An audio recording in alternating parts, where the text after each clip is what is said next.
DeSanto Propane is 4 generations strong as a trustworthy, family-owned business with unmatched customer service. Go online at DeSantoPropane.com for more info or call toll-free at 1-800-752-4574 today. Since 1937, the difference has been DeSanto Propane.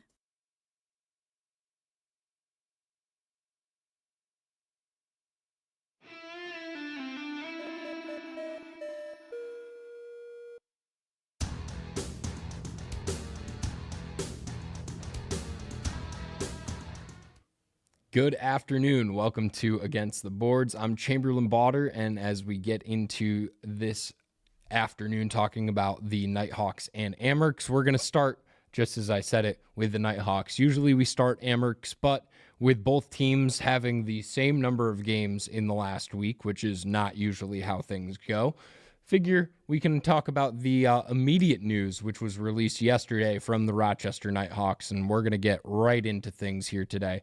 Ethan O'Connor was released from the Rochester Knighthawks just yesterday afternoon as they put Dan Coates back onto the active roster from injured reserve. Ironically, to me, releasing a thank you Ethan O'Connor as if he's going to retire. Obviously, wishing him well in his future endeavors. For those of you wondering what those might be, I have a guess. I think he's going to the Bandits. This has the ironicness of a Knighthawks move written all over it, which they don't happen often right now with the current situation of things, but Paul Dawson leaving in free agency last year and then going to Colorado and at the trade deadline coming to Buffalo, wins a championship last year. It's just written all over the chance for Ethan O'Connor to just go back to Buffalo, where he is still currently coaching within their organization, and continue his career in the NLL. He's 34 years old. He's by no means the oldest player on this team, but also when it comes to what the older players that they have provided so far, seemingly they have taken the place of O'Connor, which was, for me, when I would watch him play, the key thing was the penalty kill, being one of those guys that had learned the Vino penalty kill in Buffalo, which is being in tight as posts for your goalie.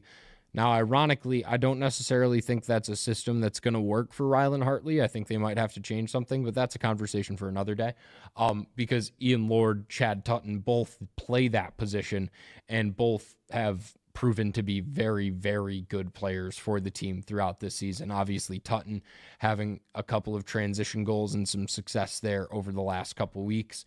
And then Ian Lord is one of the best loose ball scoopers that the league has right now. So definitely a key player for them there. Now, the interesting thing also when we have this conversation about his release is the ultimate question of why everyone asks that.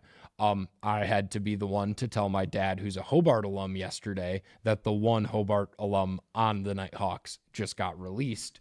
Not even traded, because obviously we're past the trade deadline and that couldn't happen. But when you look through this 19-man active roster and you think 2 guys from this group have to get scratched every game that they play, you go in with 17 runners, 2 goalies. That's the squad. And I look through this unit right now, and you're probably scratching Jake Pacino, which makes upstate New York fans kind of upset. And you're also scratching either Turner Evans, Graydon Hogg, or Kyle Waters or Curtis Evans. So you're never actually going into a game with 8 forwards. So where does Brad McCulley, who's on the practice squad right now, even get into this lineup that was traded for at the deadline? And then also you look at the situation of Tyler Halls is still down there, and he's significantly younger than O'Connor is. You still have Austin Hazen down there. You still have Mitch Ogilvie on the PUP list right now, and he's injured. You still have Brandon Slate on IR. There's so many guys that are still hurt or younger. Somebody had to give when at the trade deadline you got a player for only picks. That's just ultimately something that we didn't think we'd have to deal with, but now here we sit, and the one to bite it ended up being Ethan O'Connor. With that said, let's get into happier times, which is that the Knighthawks are one of the hottest teams in the NLL right now, and unfortunately, I say unfortunately because I just don't like saying something that hot of a take and giving that much of a boost to the superstition gods to tear me down inevitably. But ultimately, I mean, the last 4 weeks have been simply outrageous, and they've genuinely outdone themselves every week, and I'll explain to you exactly how. This week, it was an 18-8 win, which might not sound as impressive as scoring 21 goals the week prior, or ultimately having double the number of goals, which they did do in that game, when they beat Albany at home, which was also nice. We can even actually go back to beating one of, at the time, the best teams in the NLL in the Calgary Roughnecks by a 5-goal margin. Now, let's talk about all of these games as they progress with where the game winner gets scored and when the game ultimately comes down to the Knighthawks trying to continue pushing, but ultimately knowing that they're at a point where the game is in the bag. Not actually, because obviously the game winner isn't known until the end of the game. It's just the goal that is scored to put you over the final score of the opponent.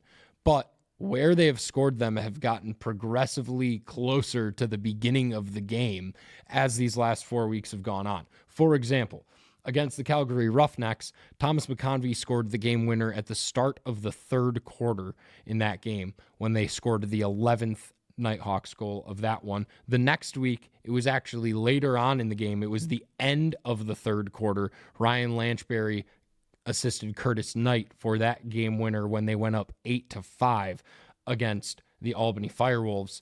Last week or 2 weeks ago now, against the Desert Dogs, it was the very beginning, literally in the first 2 minutes of the third quarter, when Ryan Smith scored a power play goal to get the 14th Knighthawks goal of the game. And now here's where it's also interesting, that 14th goal coming in the third quarter. And then last week against Ottawa, they scored 14 goals in the first half, but the second goal of the second quarter, 18 minutes into the entire game, the Knighthawks scored the game winner. It was Matt Gilray shorthanded, was the 9th Knighthawks goal of the game. Simply outrageous performance from the guys. And ultimately, they didn't even shoot more than normal in this game. They just were, again, efficient as ever, which was the key thing that they had in a bunch of their games throughout this now 4-game stretch. The efficiency of the shots has been so key as of late. Now, the key thing is hoping that's not something that just happens to be going well right now and it will happen to not go well when they hit the playoffs. We got to hope that this kind of sticks, but right now it's looking like it is sticking. Ultimately, on 64 shots in this game, scoring 18 goals, having Zach Higgins go out multiple times in this game, come back in, go out. Cam Dunkerley ended up playing a total of 10 minutes in this one, allowed 3 of those 18 goals. But just, I mean, wild scenes from that offense. But then on the flip side of it, Rylan Hartley. Let's just take a minute to congratulate the man for bouncing back from giving up 4 goals in the opening 5 minutes of that Las Vegas game, and then coming in and getting to play a full 60, allowing 8 goals against Jeff Teat, mind you, which beautifully is pictured. And as Jeff Teat comes into this game being the clear man to bring Ottawa into this, he ends with only 2 goals scored on 13 shots on goal. Rylan Hartley stopped Jeff Teat 11 times out of his 49 saves.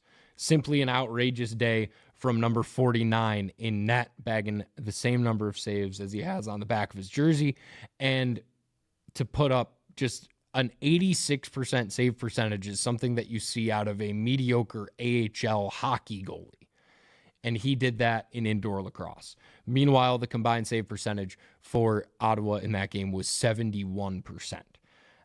Just simply baffling. And I love that in this one, ultimately the hard hat for the game from the team ended up going to Chad Tutton, which I was wondering ultimately in a game where they won it at the end of the first half, who is this going to go to?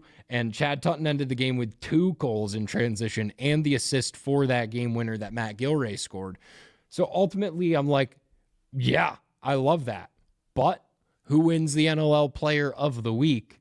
Now, that's a different conversation. Connor Fields, scoring 5 goals and bagging 5 assists, goes and wins the NLL Player of the Week. And ironically enough, he had, I think, a season low in loose balls. He only had 3 in this game. Simply outrageous to me, but 19 shots on goal is a little wild. I mean, that tells me a couple things.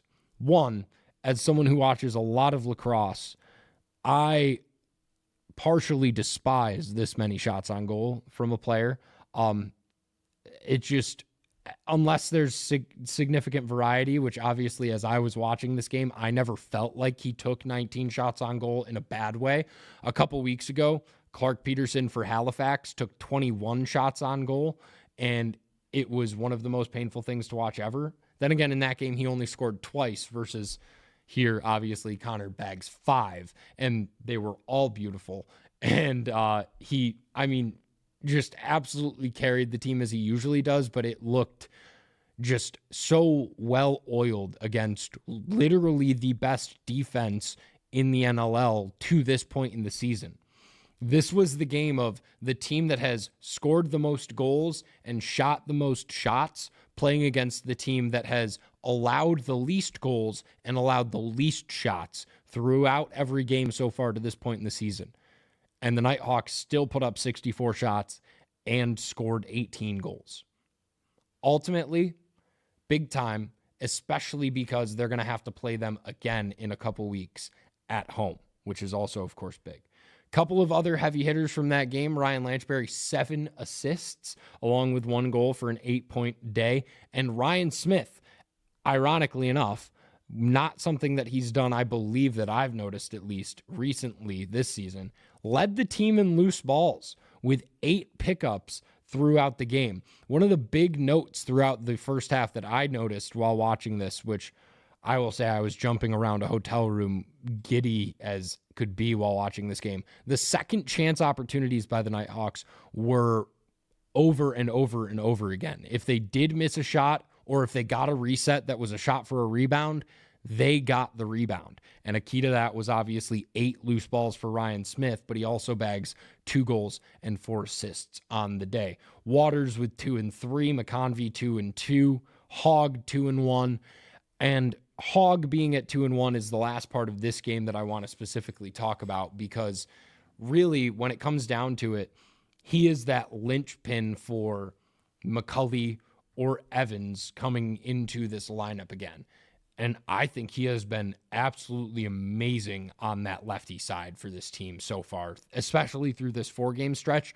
But even in the games when this team lost, Graydon Hogg was still one of the high points of the team, which shows you how consistent he's been able to be.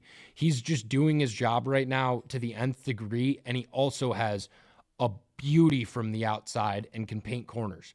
And when you can combine that shooting ability of Connor Fields with the, I guess, being that you have Connor Fields on your team, you have another guy who's allowed to do it. You're not so worried about his hands and him getting hurt on the inside. He's a little less value, I guess is the way you would put it. I don't mean that as a slight in any way, but he gets to the inside, bangs bodies, slips out, and then also allows McConvey to use his body a little bit more on the inside because of how dynamically different those two players are in their size. I think those 3 just work so well as a lefty set, and ultimately the leadership that you get out of Curtis Knight right now, you can't lose from that righty side. So you don't look at going 3 righties and 4 lefties really at any point right now, because those 4 righties seem so cemented in this team.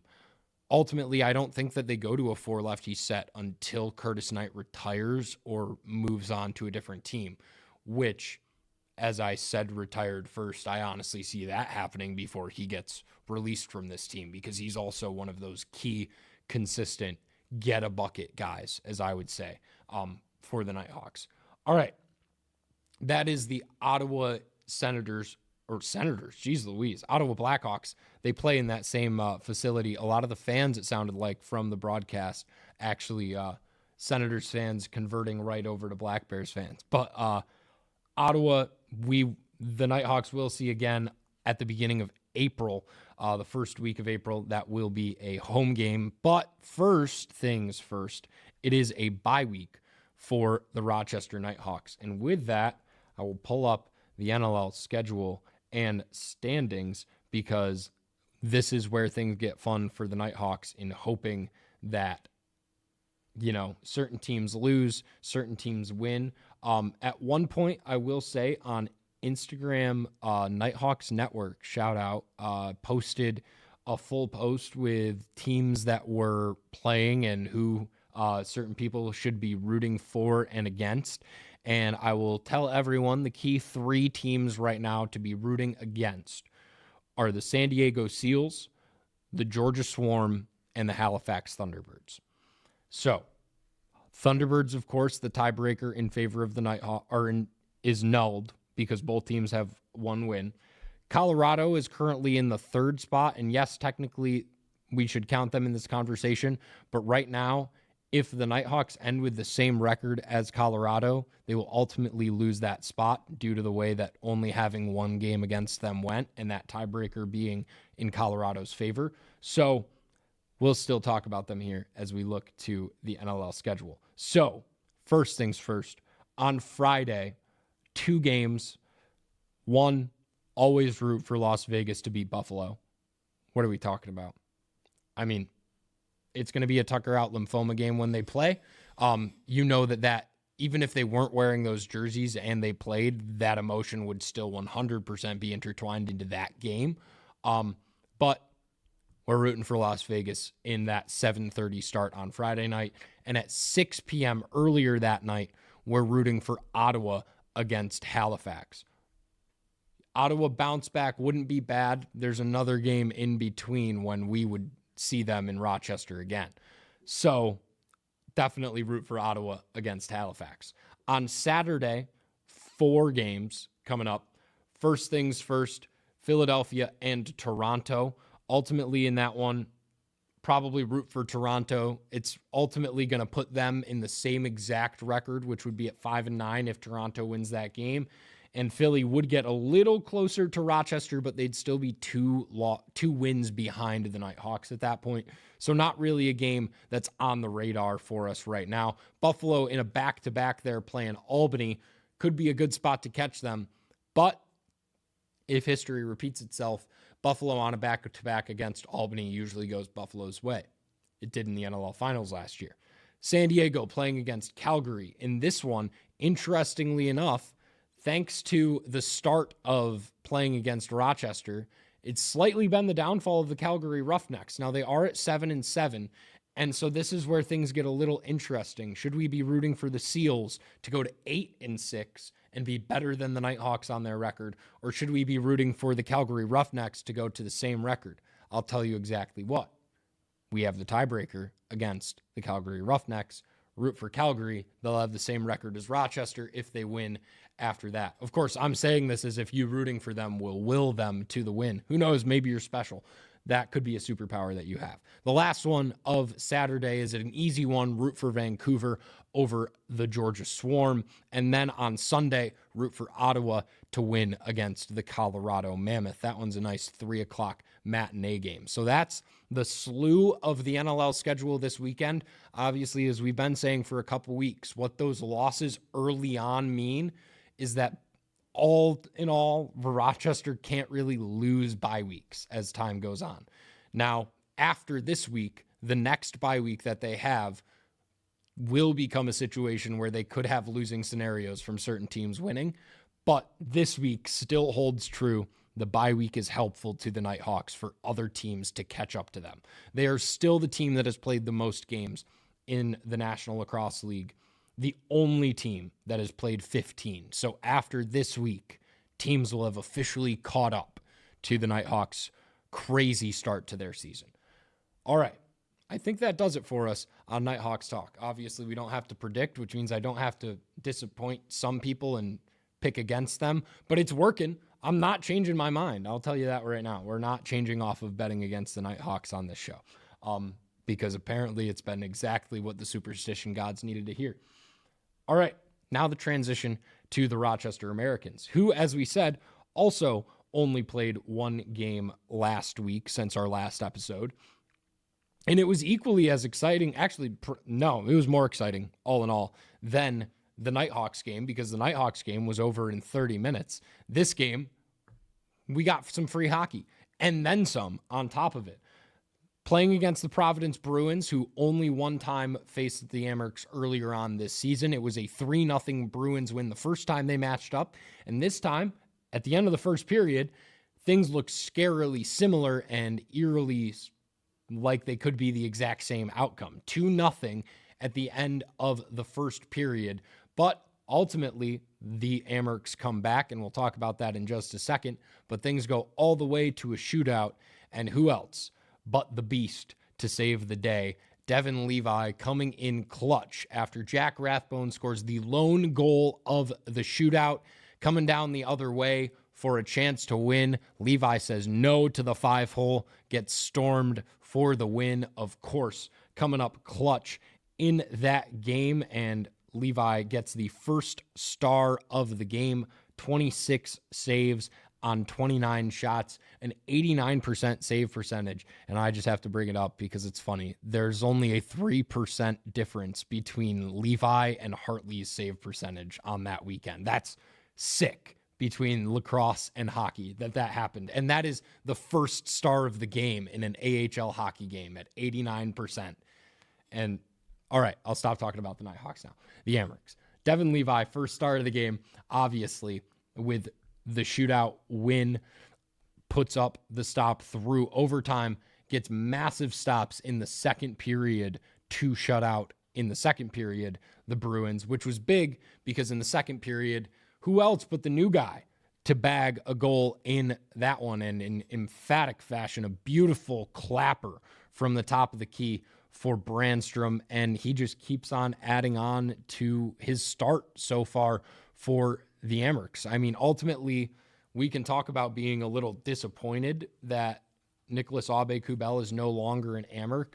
Ultimately, Sabres fans won't be too disappointed, but Erik Brandstrom has definitely given exactly what Amerks fans were hoping for to replace Aube-Kubel, which was still goal scoring, even though he was coming in the form of a defenseman. But now the awesome fact to talk about off the back of that is, did you see the assist that goal came from? Because it was one of the most beautiful things that I have witnessed so far from the Amerks this season, and it was off of the stick of an AHL rookie in Noah Ostlund. Just an absolute beautiful backhand drop hand pass, so nonchalant, so casually in his motion, and it was so awesome to watch. I had to watch it about 3 different times after it happened just to get a full effect of the assist that he wound up having there. Just so impressive from Ostlund there. And ultimately, so far this season, really impressive from Ostlund. Obviously not having Isak Rosen numbers, but he's not expected to have those numbers right now. He's in his first season with the Amerks, and he's already playing first-line center minutes, getting onto smaller ice, getting used to that vibe, and he has done, I think, so well. And just, it's so fun to watch Swedes play hockey, in my opinion. I think it's awesome. And now, of course, we get into the third, where it's still down 2-1 as they open it up. Mason Jobst, who winds up being the third star of the game, off of a rebound that the Bruins goalie could not scoop up with his glove, just chips it right over him, laid out in front of the crease, and bags it to tie it up 2-2. Of course, Bruins not done yet. They bag a third. They have another disallowed. But ultimately, as we go to the empty net, before the Amerks can even set up for a shot, they have to sell out on the defensive end, and they do exactly that. I don't know how. Hockey gods were 100% on the side of Rochester all weekend, seemingly. But puck does not go into the empty net. They take it back down the other way and get set up with a 6-on-5. And who else but the main man himself, back from Buffalo, Isak Rosen. One-timer in the low slot, just off the slot on the low, his shooter side. Just a goal that you would expect Yuri Kulik to score, really, ultimately. But he's been with the Sabres all season. And Isak Rosen has 100% filled everything about his best buddy's shoes. And look at those fans just pumped. Obviously, then they pay it off, as we started with Jack Rathbone scoring in the shootout and Devon Levi sticking all three shooters in the end. So it goes down as a 4-3 win for the Rochester Americans. And like we said, the one thing that they could not do at the end of a 5-game losing streak was lose number 6 before being off for a full week. They didn't. They pull out the shootout win. They likely have a much nicer week of practice, but ultimately I think the shootout win means it's still a little stressful this week for the guys in the locker room and out there on the ice. And their next game obviously isn't going to get any easier because it's a team that they most recently lost to, taking on the Charlotte Checkers at home this weekend on Friday. Now, the beautiful thing about this spread out system of hockey is that hockey is a sport that guys play hurt all the time. And it's always nice to just get that time off. But ultimately, I think this is one of those situations where, I mean, they're going to hit it for this week and next week because they play on Friday and then, or actually, never mind. What am I talking about? I'm looking at dates wrong. They're going to have, they should be really thankful for this week because they go into a 3-3 over the weekend. They play Friday, Saturday, and Sunday.